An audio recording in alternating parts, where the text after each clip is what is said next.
Hi loves, isang mainit na araw na naman sa atin here at Lagawe. Ang init mga loves. Kaya let's beat the heat with iced drinks here at Vines Cafe. Visit us mga loves. And after niya akong videohan, ayan, nakika-aruba matinato ini.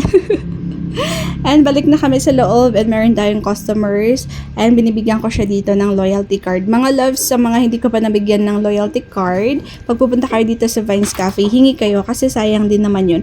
Pag kasi na-reach nyo mga loves, yung 10 stamps natin sa loyalty card, meron po kayong free medium drink, any of your choice mga loves. So meron na tayong first honor niyan, si Ma'am Lynette.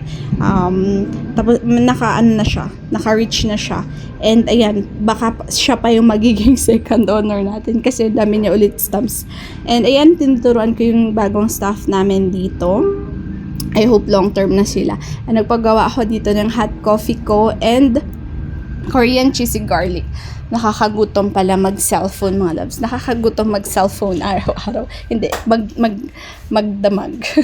And yung coffee ko pala dito mga loves is white mocha. So masarap din yung white mocha natin. While having coffee, yan paggabi na and yan. Meron ditong nauuhaw ng caramel macchiato. Sandito si Ayla Tururo Vlogs. Ayan, thank you so much again and again for coming here at Vines Cafe.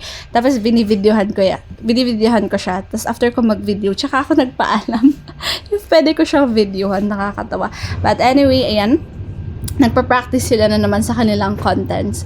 So, thank you so much talaga. Pero parang nasobrahan yung kanilang ininom ngayon. I-check nyo yung page ni Ayla Tururo Vlogs. Kung ano pinaggagawa niya kagawin. So, anyway, yan, prepare na namin yung orders nila. And sa lahat ng customers namin today again, thank you so much. Sobrang thank you. And yan, another content ulit sila. And sinali nila yung nasa likuran nila ng mga customers. But anyway, sinakent Venom yan. Thank you so much again for coming here at Vines Cafe.